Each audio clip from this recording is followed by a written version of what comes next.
అందరికీ నమస్కారం.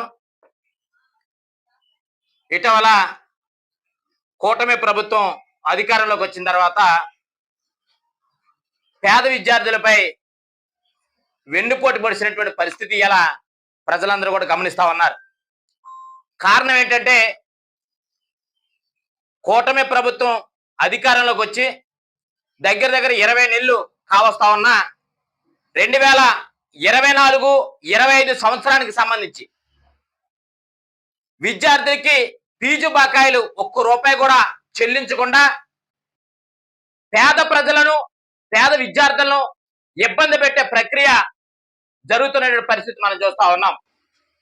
కూటమి ప్రభుత్వానికి పేద పిల్లలు చదువుకోవాలన్నా, పేద విద్యార్థులు ప్రయోజకులు అవ్వాలన్నా, పేద పిల్లలు ఇంజనీర్లుగా బీటెక్ బీఈడి చదివి పిహెచ్డి చేసి సమాజంలో తెలివితేటలతో ఉంటే కనుక కూటమి ప్రభుత్వం చేస్తున్న అరాచకాలు అర్థమైపోతాయి, తెలిసిపోతాయని ఒక దుర్మార్గమైన ఆలోచనతోటి ఈ యొక్క వెన్నుపోటుకి శ్రీకారం చుట్టిందనే విషయాన్ని సందర్భంగా తెలియపరుస్తా ఉన్నాం. ఇవాళ వైఎస్ఆర్ కాంగ్రెస్ పార్టీ అధికారంలో ఉండగా పేద పిల్లలు పేద విద్యార్థులు చదువుకోవాలన్న ఉద్దేశంతో విద్యా దీవెన, వసతి దీవెన, అమ్మఒడి అనేక కార్యక్రమాలు పెట్టి పేద పిల్లలు చదివించే కార్యక్రమాలు ఎక్కడా కూడా ఒక్క అడుగు కూడా వెనక్కేయకుండా వైఎస్ఆర్ కాంగ్రెస్ పార్టీ ఆనాడు పెద్దపేట వేసి పిల్లలు చదువుకునే ప్రయోజనం తీసుకొస్తే కూటమి ప్రభుత్వం అధికారంలోకి వచ్చిన తర్వాత ఇవాళ వెన్నుపోటు పరిచే పరిస్థితి కనిపిస్తా ఉంది. మేము ఫీజు పోరే కార్యక్రమాన్ని, ధర్నా కార్యక్రమాన్ని ఏర్పాటు చేసిన తర్వాత మేము చేసినటువంటి పోరాట ఫలితంగా ఇటీవల కాలంలో 10వ తారీఖు 2026 సంవత్సరంలో 4 కేటగిరీలుగా విడగొట్టి 4 జీవోలు ఇవ్వటం జరిగింది.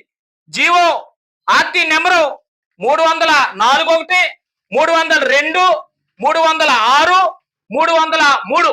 ఈ 4 జీవోల యొక్క విధానం ఏంటంటే ఇచ్చినటువంటి అమౌంట్ ని 4 జీవోల కింద, అంటే బీసీ, మైనారిటీ, ఈబీసీ అంటే అగ్రవర్ణాలు అనేటువంటి కమ్మ, కాపు, రెడ్డి, వెలమ, లేదు వైశ్య, బ్రాహ్మణ ఇలాంటి పేద విద్యార్థులు చదువుకోవటం కోసం ఒక విధానాన్ని తీసుకొచ్చి వాళ్ళకి ఈబీసీ కింద ఒక జీవో ఇవ్వటం జరిగింది.